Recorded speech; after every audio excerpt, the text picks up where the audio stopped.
What's up, it's Austin, and I'm here to tell you the good, the bad, and the ugly of Call of Duty Vanguard, and saying whether you should buy or pass this new Call of Duty title, and how it affects Warzone. So I'm going to be mainly focusing on multiplayer today, and I'm going to start off with talking about the good. The movement is phenomenal. Vanguard is actually using the same engine as Warzone, but it's been updated slightly, so it's going to feel very familiar to you if you are a Warzone player, which if you're subbed to this channel, I'm sure you are. In Cold War, the movement felt a little off and a little slow, but in Vanguard, you're moving insanely fast, so this helps prevent camping and gets people moving around the map, which is exactly how an arcade shooter like COD should be. A new thing added is destroyable environments. COD took a page out of Battlefield's book on this one, but on a much smaller scale. You can't be destroying whole buildings like Battlefield, but you can destroy some areas of the map such as walls, windows, and doors. Then they also made cars not just blow up and actually have some physics to them. If you shoot the back left tire, the car will sink on the back left. It's a really small addition, but it does help make the game feel a little bit more realistic.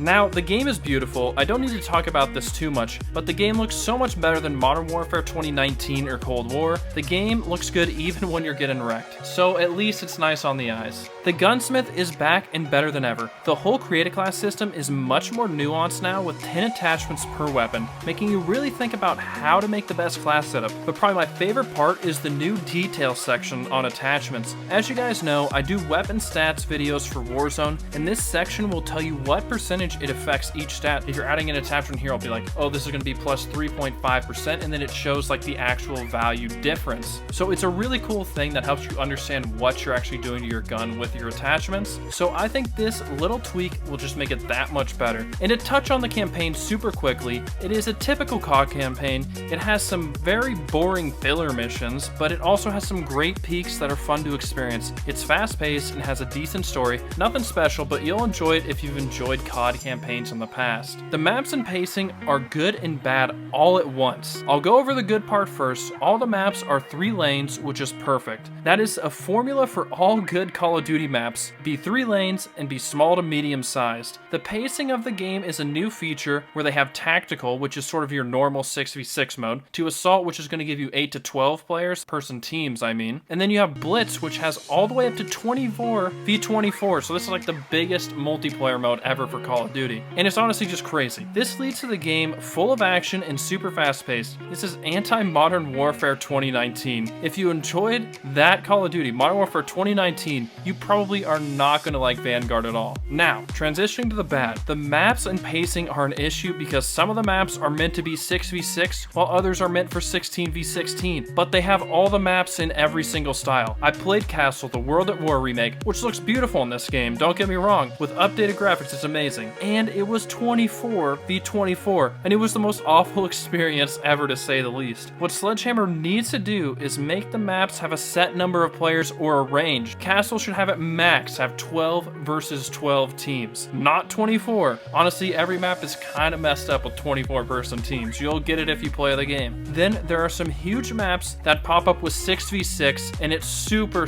slow and campy. They had the correct idea with the maps and different pacings, but executed it wrong. Hopefully they adjust this in the future to limit the maps for size teams. The balancing of this game does leave a lot to be desired. First thing I want to iterate is how bad the weapons are before leveling them up, which is okay because guns should probably get better when you add attachments. But my main issue is they don't give you an extended mag until your weapon is generally between level 40 to 55, and they're having you play 24v24 with 20 to 30 round mags. But the true balancing issues arise when most weapons are a little bit OP, which almost makes everything seem balanced, but it does lead to a frustrating experience sometimes because the TTK might be a little too fast. Now, the shotguns are definitely the worst. I swear, I've never gone someone to get a hit marker with a shotgun on me. It's always a one-shot kill. Maybe that's just my experience. From what I've seen, shotguns are way too good. And now, for probably the most OP thing in the whole game, if you add a bayonet onto an AR with the reach proficiency, it turns into Commando Pro from MW2 all over again, but maybe even worse. Like, just look at this.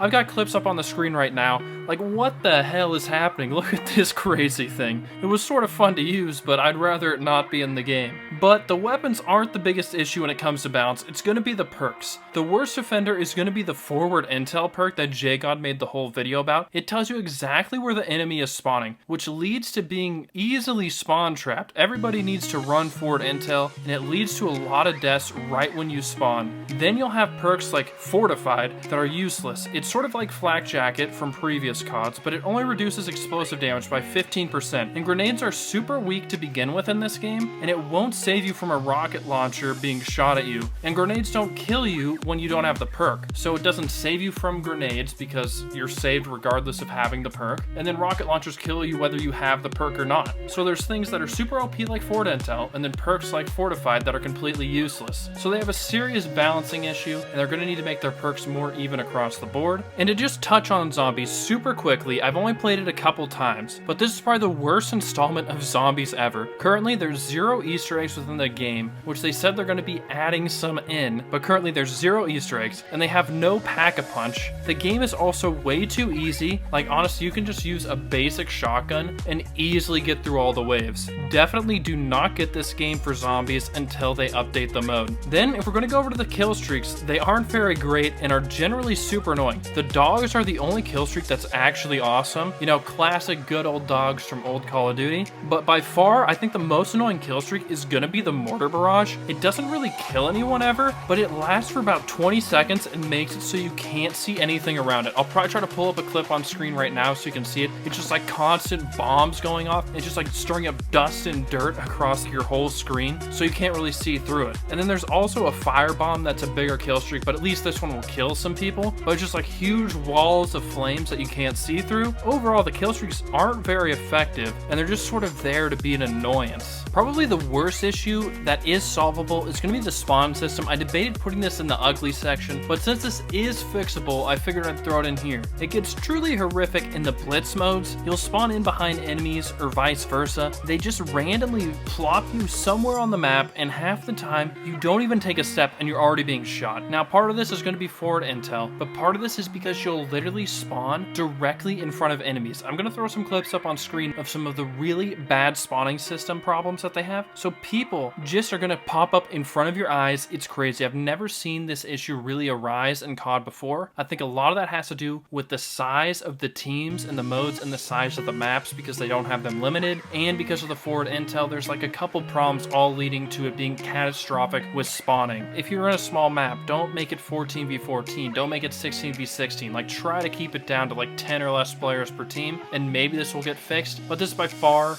probably the worst spawn system I've ever seen in a Call of Duty game. Glitches are definitely present, and I won't go over most of them because it's too many, but for example, there's a field upgrade, Dead Drop. It's supposed to save your kill streak when you die. So if you pop it, if you're on an 8 kill streak and you die, you'll spawn back in with an active 8 kill streak, so then you'll only be 2 off your dogs, for example. But if you use it, it's actually going to make it so you can't call on any kill streaks the rest of that specific game. It's like if you go on a 4 streak and you're supposed to get a UAV, it's not going to allow you to call it in or actually even earn it. Now, there's another small issue that isn't necessarily a glitch, but does involve kill streaks as well, and it's that you can't switch which one you want to call in. Whatever your most recent kill streak earned is, you have to use first. If you have a UAV and a glide bomb, it's going to force you to use the glide bomb before you can use the UAV. Like, this has been a simple feature in like the previous, I don't even know how many COD games, where if you have multiple kill streaks earned, you can select which one you want to use first. So that's just kind of more of an annoyance than a glitch, but I think that's something they should be able to fix pretty shortly. And then the most ugly thing in the game is going to be the level of sweatiness to these lobbies. Warzone is way easier right now because I believe all of the demons from that game are over on Vanguard because they're trying to level up their weapons before Warzone Pacific is out.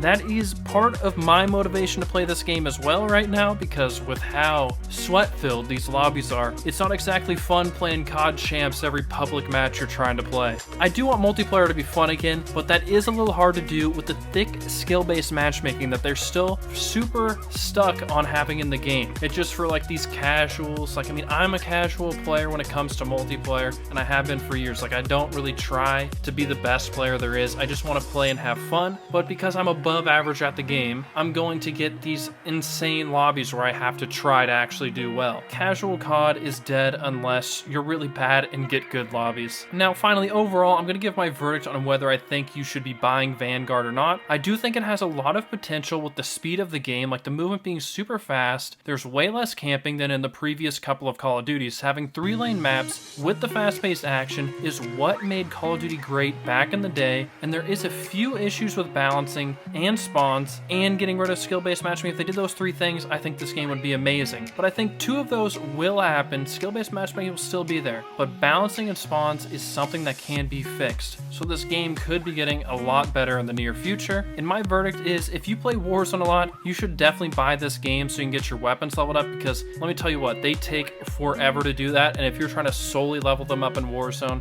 you're just not going to be using them anytime soon. Remember, it takes to like level 40, 50 to be getting extended mags, which you kind of need in Warzone. Or if you do enjoy campaigns and can handle the rough patches around multiplayer that should get smoothed out over time, you should buy it. And if you like this game for zombies, it's going to be a hard pass for now. And if you like games like COD Ghost or Modern Warfare 2019, you should definitely pass as well. This is not that slow, campy paced COD. This game is definitely anti-camping. And here is my first game reaction to Vanguard, and I'll see you next time.